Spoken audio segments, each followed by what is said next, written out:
The auction was almost over when Marcus Collins showed up at my door with a young woman with empty eyes beside him. I was mending the broken fence on my Nebraska property when I heard the heavy footsteps approaching.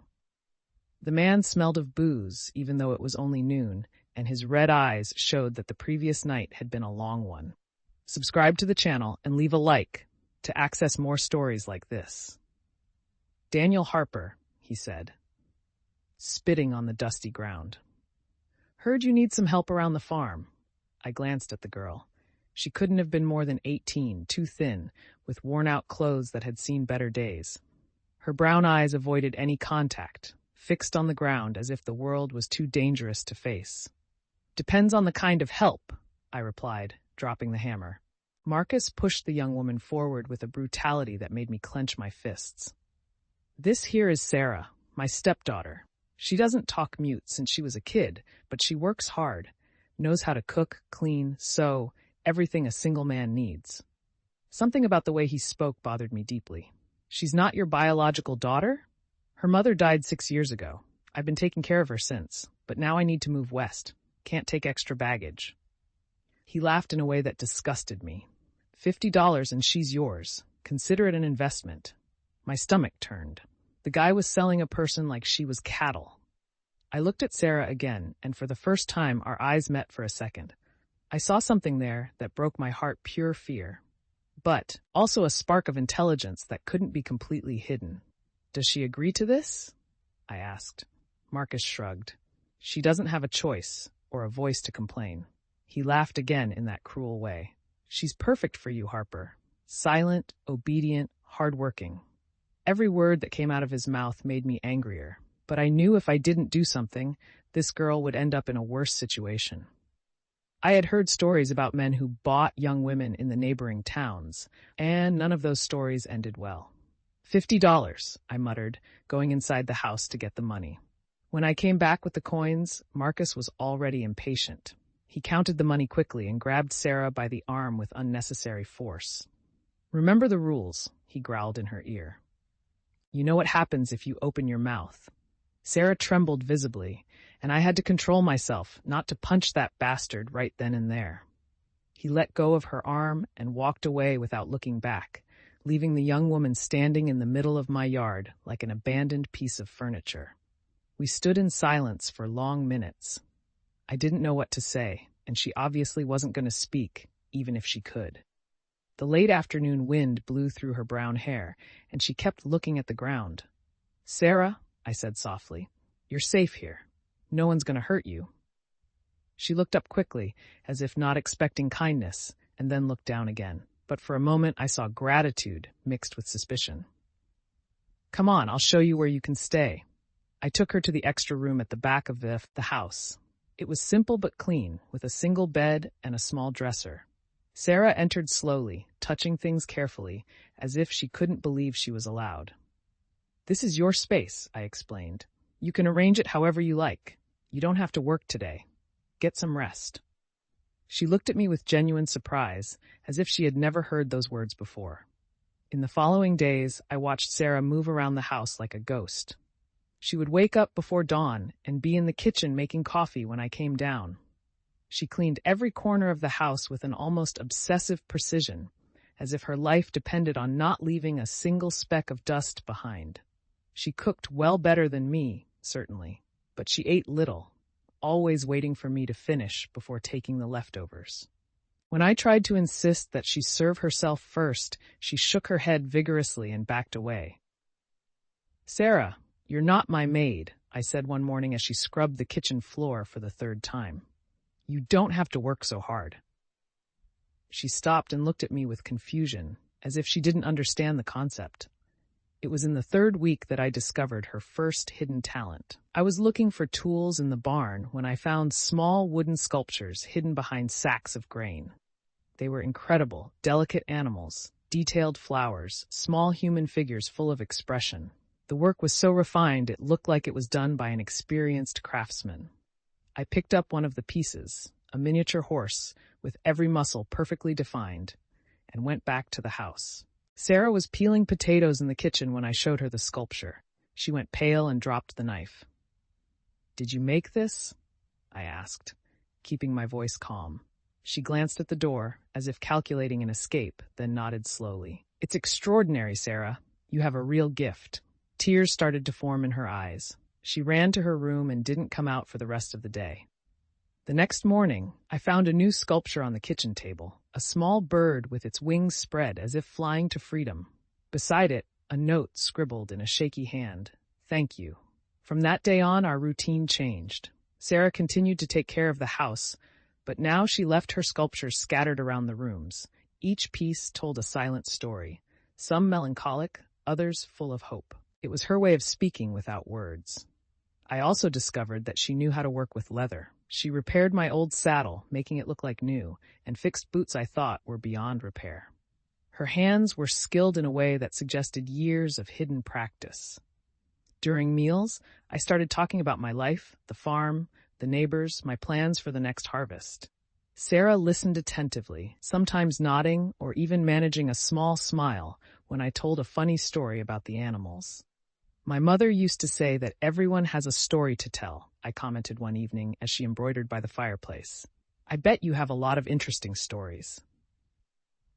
Sarah stopped embroidering and looked at me with an expression I couldn't decipher. For a moment, it seemed like she was going to say something, but then she went back to her embroidery. Her cheeks flushed. Winter came early that year. The first snows of November brought a biting cold that chilled you to the bone. Sarah proved her worth once again, preparing preserves that lasted for weeks and sewing thick blankets that kept us warm during the coldest nights. It was during one of those nights that something happened that would change everything between us. I was reading by the fireplace when I heard a strange noise coming from Sarah's room. It was muffled sobs, as if she was trying to cry without making a sound. I knocked gently on the door. Sarah? Is everything okay? The sobs stopped immediately. I waited, but there was no answer. Can I come in? After a long pause, I heard footsteps and the door opened slowly. Sarah's eyes were red and swollen, and she was holding a piece of torn fabric. What happened? She showed me the fabric. It was a light blue dress, obviously very special to her. It had torn when she tripped on the stairs earlier. Was it your mother's? I asked gently. Sarah nodded, and fresh tears started streaming down her face. It was the first time I had seen her cry openly, without trying to hide her pain. I can try to fix it, I offered. She shook her head, showing me the tear was too big. Then she did something unexpected. She pointed to herself and then to me, as if trying to explain something important. You want to tell me about your mother? Sarah hesitated, then nodded slowly. We sat in the living room, and through gestures and expressions, she began to tell me her story. I found out her mother had died when Sarah was 12. Before that, they had been very close. Her mother had taught Sarah how to carve, sew, work with leather, and even to read something rare for women at the time. Sarah had been a talkative and curious child until the day Marcus Collins appeared in their lives. Through painful mimicry, Sarah showed me how Marcus had forbidden her to speak after her mother's death, using violence and threats to keep her silent.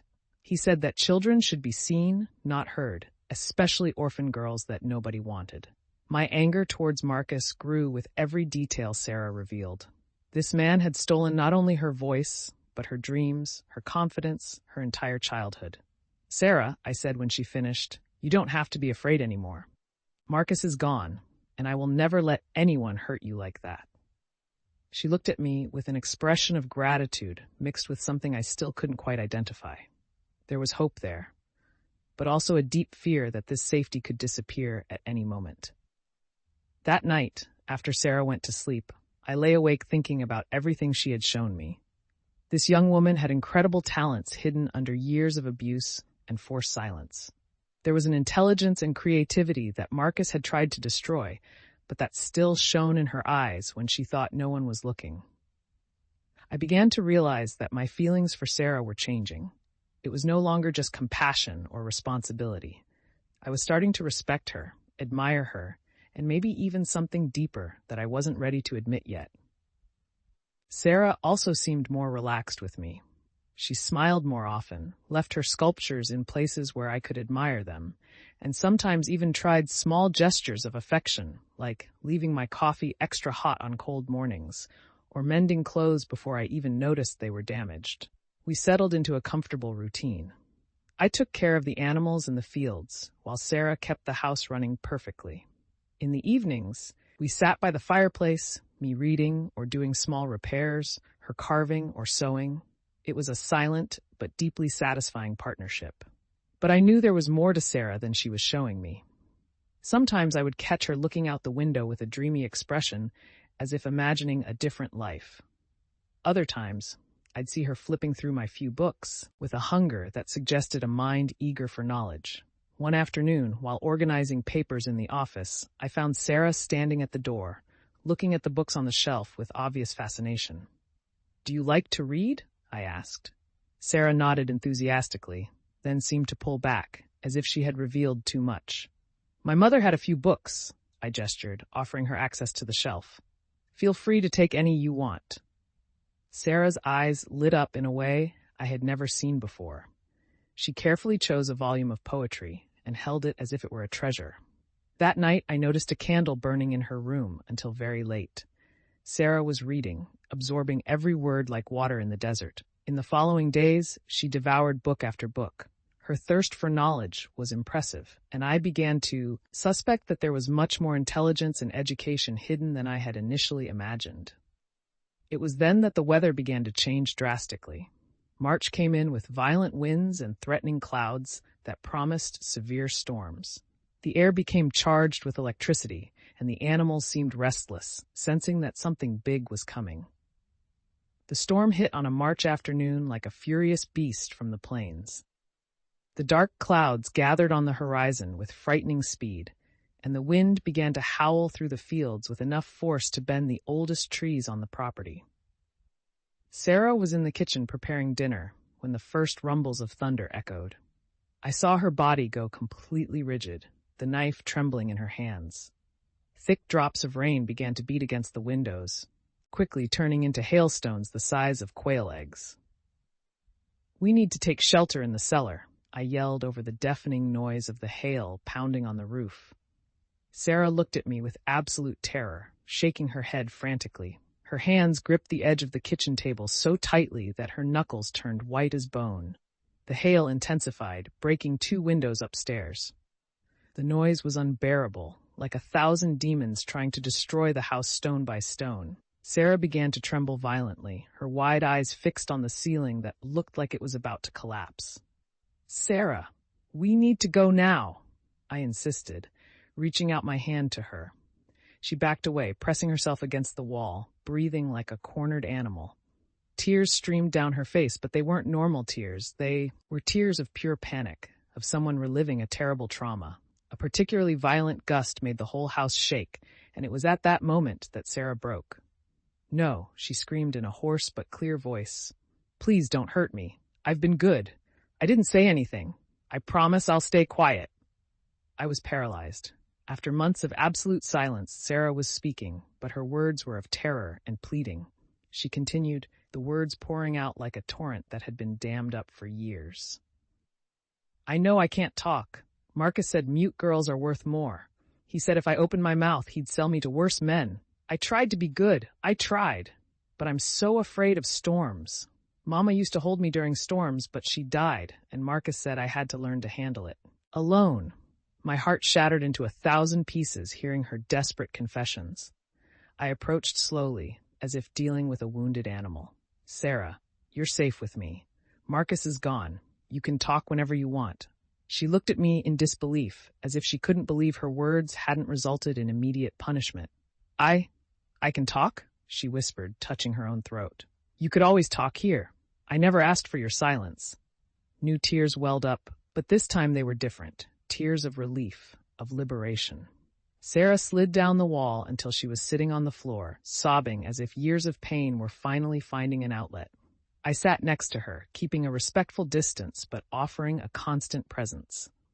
The storm continued to rage outside, but now we had a different storm between us, a storm of long-buried truths. Marcus said I was damaged goods, she continued between sobs. He said no one would want me if they knew I had my own opinion, that I knew how to read, that I had dreams. He said men wanted silent, obedient women, not girls who asked questions or had ideas. The fury I felt in that moment was greater than any natural storm. Marcus Collins had systematically destroyed a child's spirit, molding her to be sold as an object. "What kind of dreams did you have?" I asked softly. Sarah wiped her face with the sleeve of her dress, still trembling but visibly fighting to calm down. "I wanted to be a teacher," she admitted, her voice gaining strength. "Mama taught me to read before she died. She said education was the only thing no one could take from a woman. I dreamed of teaching other girls like me, girls no one thought deserved to learn." "And why couldn't you achieve that dream now?" She looked at me as if I had suggested she fly to the moon. "Daniel, I'm just an orphan who was sold for $50. Who would let someone like me teach their daughters? Someone who recognized your intelligence and skills. Sarah, you know how to work with wood, leather, fabrics. You can read better than most men in the region. You have knowledge that many people would value." The storm was gradually subsiding, but our conversation was just beginning. Sarah seemed to be rediscovering parts of herself that she had buried deep. "Marcus burned all of Mama's books," she said bitterly. "He said women who read too much became problematic, that they questioned men's authority. He would beat me whenever he caught me trying to write something." "Would you like to have your own books again?" "More than anything in the world," she answered with a passion that lit up her whole face. In that moment, I made a decision that would change our lives forever. "Then we'll go to Lincoln next week. There's a bookstore there, and you can pick out all the books you want." Sarah looked at me with such gratitude that I thought she might faint. "You would do that for me? Even knowing I'm a woman with her own opinions?" "Sarah, your opinions are one of the most valuable things about you." In the days that followed the storm, our dynamic changed completely. Sarah began to speak regularly, and I discovered she had a brilliant and curious mind. Her questions about agriculture, politics, the books I was reading, showed an intelligence that had been forcibly suppressed. She told me about the techniques her mother had secretly taught her, not just crafts, but also basic math, history, even some concepts of home medicine. Her mother had been educated, the daughter of a teacher who believed girls deserved education as much as boys. "Mama said I had a special mind for teaching," Sarah shared as we prepared dinner together. "She said I could explain complicated things in a simple way, that I had a natural patience with people who learned slowly." "Your mother was right. You've taught me more about manual labor in 2 weeks than I learned on my own in 2 years. Sarah blushed at the compliment, but didn't retreat as before. Instead, she smiled with growing confidence. "Daniel, can I ask you something personal?" "Of course. Why did you buy me that day? You could have just let Marcus take me away." The question caught me by surprise, but it deserved an honest answer. "Because I saw something in your eyes that Marcus couldn't destroy. I saw intelligence, dignity, strength. I couldn't let that be wasted or, worse, destroyed by someone who couldn't see your value." "You saved my life," she said simply. I think we saved each other, and it was true. Sarah's presence had transformed my solitary existence into something rich and meaningful. Her perspective on things made me see my own world with new eyes. The trip to Lincoln happened the following week, and it was a complete revelation. Sarah was amazed by the city, but it was in the bookstore that she truly came alive. Her eyes shone as she roamed the shelves, touching the books with almost religious reverence. "Can I really choose any one?" she asked for the 3rd time. "As many as you can carry." She chose carefully books on history, literature, mathematics, and surprisingly, several on pedagogy and teaching methods. "You still want to be a teacher," I observed. "More than ever. Now that I know I can speak my thoughts without being punished, I feel like I can conquer anything." Back at the farm, Sarah set up a small library in the extra room and began to study with impressive dedication. She read during the day, while taking care of the house, and at night, she stayed up late absorbing every word. But it was when she started teaching me things that I realized the true extent of her intelligence. Sarah knew about medicinal plants her mother had taught her, food preservation techniques I had never seen, and organizational methods that made our farm more efficient. "Daniel," she said one night while organizing her books, "do you think other women in the area would like to learn to read?" "I'm sure they would. Why do you ask?" "I've been thinking, maybe I could start by teaching a few neighbors. Informally, on Sunday afternoons. It wouldn't be a real school, but it would be a start." The idea was brilliant. Women in the rural area rarely had access to education, and many couldn't even sign their own names. "I think that's an excellent idea. We could use the large room for the classes." Sarah's enthusiasm was contagious. She began planning lessons, creating teaching materials with her own resources, and even practicing explanations with me as if I were a beginner student. "You have a natural gift for this," I said after she taught me a more efficient method for calculating corn yield. "Your mother was right about your ability to teach." "Sometimes I feel her with me when I'm planning the lessons," Sarah confessed. "As if she's guiding my hands, helping me remember the techniques she taught me." Our life together had found a perfect rhythm. Sarah took care of the house efficiently, but now she also contributed ideas to improve the farm. She studied voraciously and planned her future literacy classes. I focused on the heavy work of the property, but also supported her educational dreams in every way possible. It was a true partnership, based on mutual respect and shared goals. Sarah was no longer the silent, terrified girl Marcus had sold. She was transforming into a strong, intelligent, and determined woman. But our quiet happiness was about to be tested in a way neither of us could have foreseen. It was on a May morning, when wildflowers were starting to color the fields, that we heard horses approaching the house quickly. Sarah was in the kitchen preparing breakfast when the sound of hooves made her face instantly pale. "Daniel," she whispered, running to the window. "It's 3 men. One of them is Marcus." My blood ran cold. Marcus had returned, and from the other men accompanying him, it wasn't for a social visit. "Stay calm," I said, though I was far from feeling calm myself. "I won't let anything happen to you." The men stopped in front of the house with an arrogance that irritated me immediately. Marcus dismounted with a cruel smile on his face, while the other 2 clearly businessmen by their clothes remained mounted. "Daniel Harper," Marcus yelled. "I need to talk to you. It's about the merchandise you bought from me." The word merchandise made me clench my fists, but I maintained my composure as I went out to meet them. "Marcus, I didn't expect to see you again." "I bet you didn't." He spat on the ground. "Found out you were cheated, didn't you? The mute girl isn't so mute after all." My heart raced, but I kept my expression neutral. "I don't know what you're talking about." "Of course you do. Neighbors told me they saw you 2 talking in town." Sarah was always a liar and a manipulator. That's why I kept her quiet all these years. One of the well-dressed men dismounted and approached. "Mr. Harper, my name is Marshall Crawford. I represent Mr. Victor Reynolds of Omaha. We are here to resolve an important legal matter." "What kind of matter?" Crawford pulled some papers from his coat. "It seems there was a mistake in the transaction between Mr. Collins and you. The young woman, Sarah Collins, was promised in marriage to my client before she was transferred into your care." "Promised?" I repeated, feeling the ground open up beneath my feet. Marcus laughed with malicious satisfaction. "Victor Reynolds paid good money for a young, obedient wife.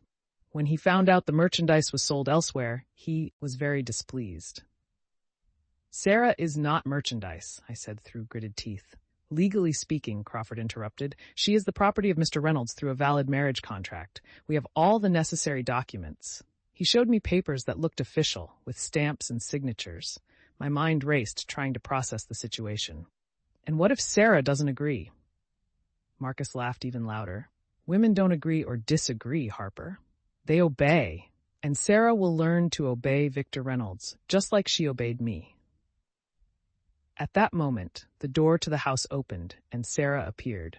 She had obviously heard the whole conversation, and her expression was a mixture of terror and determination I had never seen before. "I'm not going anywhere with you," she said in a firm voice, though she was trembling. Marcus advanced towards her angrily. "You'll do exactly as I say, you little—" "No," Sarah interrupted him, surprising all of us. "I am no longer that terrified child you controlled. I have rights, and I will not allow you to sell me again like cattle." Crawford cleared his throat nervously. Ma'am, I understand your reluctance, but the contract is legally binding. Mr. Reynolds is an influential and generous man. You will have a comfortable life. A life as a prisoner, Sarah retorted. I've already had one of those. No, thank you. Marcus was turning red with anger. Sarah, you're coming with us right now, or I'll have to use force. It was then that I stepped forward, placing myself between Marcus and Sarah. No one is using force here. Sarah is a free person, and if she doesn't want to go, she's not going. Free? Crawford laughed. Mr. Harper, women are not free in the legal sense. They belong to their fathers, then to their husbands. In this case, Mr. Reynolds has documents proving his legal authority over Miss Collins. Then let's take this to court, Sarah said, surprising everyone again. If there is a legal dispute, let it be settled by a judge. Crawford and Marcus exchanged uncertain glances. They clearly hadn't expected organized resistance. Very well, Crawford said finally. The Lincoln Courthouse, 1 week from today. But be aware that Mr. Reynolds has considerable resources and political influence. It will be better for everyone if Miss Collins comes voluntarily. Never, Sarah replied with a strength that filled me with both pride and terror. After the men left, Sarah collapsed into a chair, trembling violently. Daniel, what are we going to do? They have official papers. What if the judge decides I have to go with them? I took her trembling hands in mine. We'll fight, Sarah. We'll fight with every fiber of our being. You are not anyone's property. But what if it's not enough? What if the law is really on their side? Then we'll change the law, or at least show the judge that you are a person with your own rights, not an object to be traded. In the days that followed, our home transformed into a preparation center for the legal battle that awaited us. Sarah studied every law book we could find, looking for precedents and arguments that could help our case. The 14th Amendment, she said one night, pointing to a constitutional text. It says that all persons born in the United States are citizens and have the right to equal protection under the law. You think that applies to women? It says persons, not men. And if I'm a citizen, I should have the right to choose my own destiny. Sarah's determination was inspiring. She had gone from a silent victim to an informed fighter in a matter of months. But I knew we would be facing a legal system that rarely favored women, especially poor women without powerful family connections. Sarah, I said the night before the trial, I want you to know that regardless of what happens tomorrow, you've already won. You found your voice, your dreams, your strength. No one can take that away from you. And you gave it all to me, she replied, touching my face gently. You showed me I was worth more than $50. You showed me I deserved respect, education, my own choices. That night, we stayed awake planning every argument, every possible scenario. We knew we would be facing not only Marcus Collins and Victor Reynolds, but an entire system that saw women as transferable property. But we also knew we had something our opponents didn't: the truth, justice, and a community that had learned to respect Sarah for who she really was. The morning of the trial dawned clear and cold. As we prepared to leave for Lincoln, Sarah put on her best dress and tied her hair with special care. "How do I look?" she asked. "Like a strong woman who knows her own worth." Then, "I'm ready to fight." The Lincoln Courthouse was packed that May morning. Word had spread about the unusual case of the young woman who was challenging a forced marriage contract, and people from all over the region came to watch what many considered an unprecedented spectacle. Sarah and I arrived early, accompanied by a few neighbors who had offered to testify on our behalf. Among them were Reverend Matthews, Miss Patterson from the general store, and the Johnson couple, who had met Sarah during our visits to town. On the other side of the courtroom, Victor Reynolds made his entrance with all the pomp that money could buy. He was a man of about 50, well-dressed, but with cold eyes that immediately reminded me of a predator sizing up its prey. Beside him, Marcus Collins looked small and insignificant, but his cruel smile indicated he still believed in victory.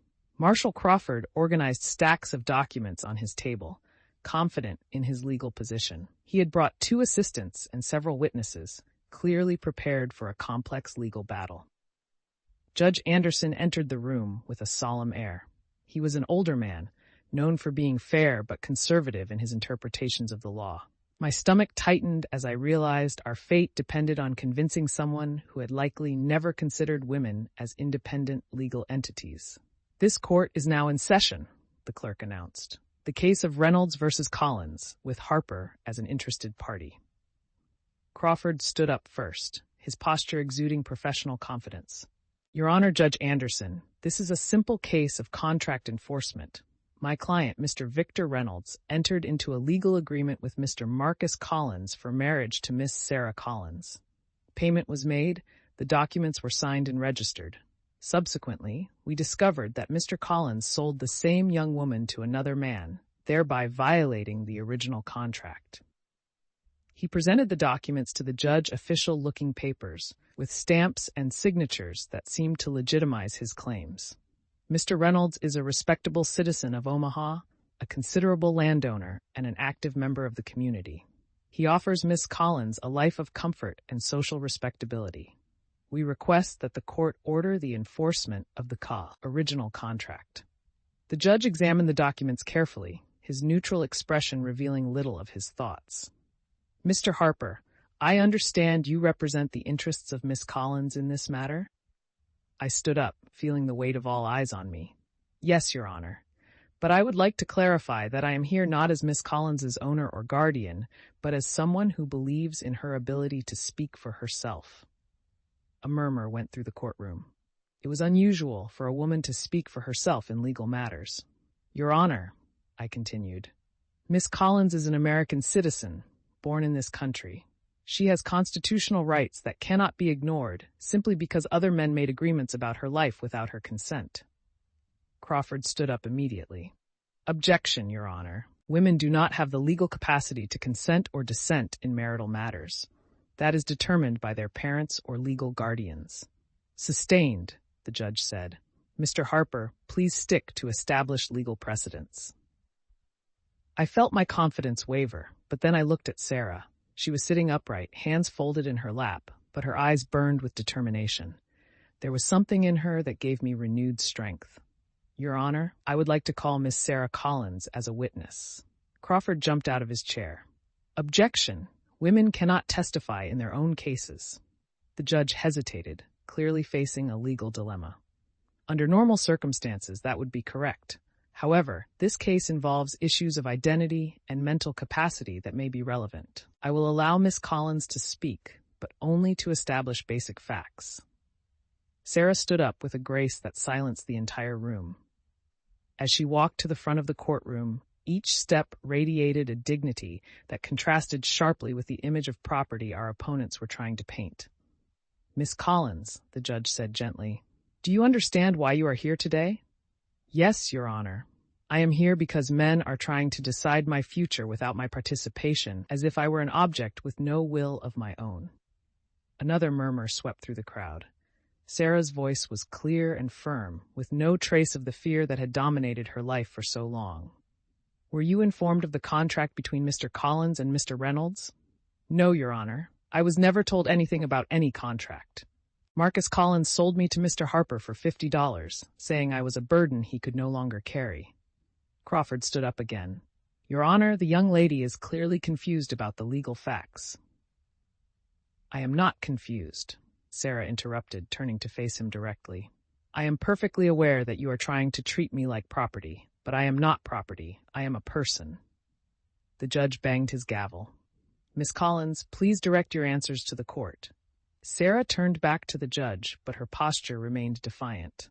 "Your Honor, Mr. Victor Reynolds is a complete stranger to me. I have never met him, never spoken to him, never consented to marry him. How can there be a valid contract without the consent of one of the parties?" "Because," Crawford interrupted, "women do not have the legal capacity to consent. That right belongs to the father or guardian." "So you're saying," Sarah replied, with a logic that cut through the room like a blade, "that I have fewer rights than a horse? Because even a horse can refuse to be ridden if it doesn't want to." Muffled laughter echoed through the audience, but the judge banged his gavel for silence. "Miss Collins, that kind of comparison is not appropriate for this court." "With all due respect, Your Honor, I think it is entirely appropriate. You are debating whether I can be sold, bought, transferred between men without my opinion. This isn't marriage, it's slavery." The silence that followed was deafening. Sarah had articulated what many were thinking, but no one dared to say. Crawford was visibly agitated. "Your Honor, this is absurd. The institution of marriage is sacred and regulated by law. Women have always been protected through masculine authority." "Protected?" Sarah turned to him again. "Mr. Crawford, do you know what Marcus Collins did to me for 6 years? He beat me whenever I spoke. He locked me in cellars during storms. He told me I was worth nothing more than domestic labor and silence. Is that the protection you are defending?" Marcus Collins had turned red and was shifting uncomfortably in his chair. "She's lying," he yelled. "She's always been dramatic and manipulative." Sarah turned to him with a calmness that impressed me. "Marcus, do you want me to tell this court exactly what happened the night you broke my arm because you heard me whispering a prayer? Or would you prefer I describe how you forced me to burn my mother's books while you laughed?" Marcus's face went pale instantly. Clearly, there were truths he did not want exposed publicly. The judge was obviously struggling with legal precedents versus what he was hearing. "Miss Collins, these are serious allegations. Do you have evidence of this mistreatment?" Sarah lifted her left sleeve, revealing old but visible scars on her arm. "I have the marks on my body, Your Honor, and I have witnesses who can confirm my condition when I arrived at Mr. Harper's farm." I called Reverend Matthews to testify. He confirmed having seen Sarah in a deplorable condition, too thin, with obvious signs of physical and emotional trauma. "She looked like a wounded animal," he testified. "She would startle at any sudden movement, couldn't maintain eye contact. In the following months, under Mr. Harper's care, she transformed completely." Miss Patterson testified about Sarah's intelligence and skills, describing her craft work and her ability to read. "She is not a simple farm girl, Your Honor. She is an educated and talented young woman who was being wasted." When it was the defense's turn to present their witnesses, Victor Reynolds finally spoke. "Your Honor, I am a respectable businessman. I offered Mr. Collins a generous deal to marry his stepdaughter. I was willing to offer her a comfortable life, a large house, financial security. I do not understand why she would prefer the life of a poor farmer's wife." Sarah asked for permission to respond. "Mr. Reynolds, did you ever ask what I wanted? Did you ever consider that I might have my own dreams, aspirations beyond being a decorative wife?" "Young women don't know what they want," Reynolds replied condescendingly. "It is the responsibility of older, more experienced men to guide them." "And what if I say I want to be a teacher? That I dream of educating other young women who were denied opportunities as I was?" Reynolds laughed. "A teacher? You're an orphan with no formal education. Who would hire you?" Sarah turned to the judge. "Your Honor, may I demonstrate my education?" With the court's permission, Sarah recited passages from classic literature, performed complex mathematical calculations, and discussed American history with a depth that left the entire room impressed. "My mother educated me before she died," she explained, "and since then I have continued to study on my own. I have knowledge and skills that I can use to help other people." Crawford tried to discredit her education. "Informal knowledge does not constitute qualification to teach." "Then how do you explain," Sarah replied, "that I have managed to teach 3 neighboring women to read in the last 2 months? They are here today if you would like their testimony." The 3 women wives of local farmers testified about Sarah's teaching skills and how she had changed their lives by giving them access to reading. The decisive moment came when Sarah made her final statement. "Your Honor, I understand that the law may not fully recognize my rights as a woman, but the Constitution of the United States, especially the 14th Amendment, guarantees that all persons born in this country are citizens and have the right to equal protection under the law." She paused, letting her words echo through the room. "I was born in this country. I am an American citizen. If I have constitutional rights, then I must have the right to choose my own destiny. I cannot be sold, bought, or transferred like property." Crawford objected vigorously. "The 14th Amendment was created for racial issues, not for women's rights." Sarah responded with irrefutable logic. "The amendment says persons, Mr. Crawford. It does not specify white men, black men, or any other group. It says persons. I am a person. The judge was clearly in uncharted legal territory. He called for a recess to consider the arguments. During the break, Crawford approached us with a proposal. Harper, Reynolds is willing to make a deal. He'll pay 5 times what you paid for her, and everyone comes out a winner. Sarah answered before I could speak. I am not for sale, Mr. Crawford, at any price. When the court reconvened, Judge Anderson looked as if he had aged years in a few hours. This case presents complex legal questions that challenge established precedents. However, after carefully considering all the testimony and evidence presented, I must make a decision based not only on the law, but on justice. My heart was beating so hard, I thought everyone in the room could hear it. Miss Collins has clearly demonstrated intellectual capacity, education, and self-determination. Although legal precedents have traditionally not recognized independent marital rights for women, the evidence of abuse and coercion in this case is substantial. He paused, looking directly at Sarah. Furthermore, the application of the 14th Amendment to this case, while innovative, has constitutional merit. If we recognize that all persons born in this country are citizens, then we must consider that fundamental rights of self-determination apply to all citizens. Crawford was turning pale. Therefore, the judge continued, I rule that the contract between Mr. Collins and Mr. Reynolds is null and void, as it was made without the consent of the directly affected party. Miss Sarah Collins is free to determine her own marital future. The explosion of applause that followed was deafening. Sarah collapsed into her chair, tears of relief and victory streaming down her face.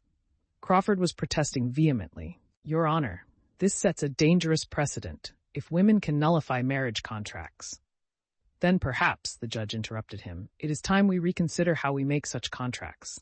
This court is adjourned. Outside the courthouse, our small crowd of supporters celebrated as if we had won a war. In many ways, we had.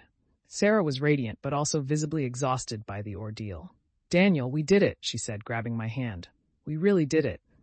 You did it, Sarah. You fought for yourself in a way that changed not only your life, but possibly the lives of other women.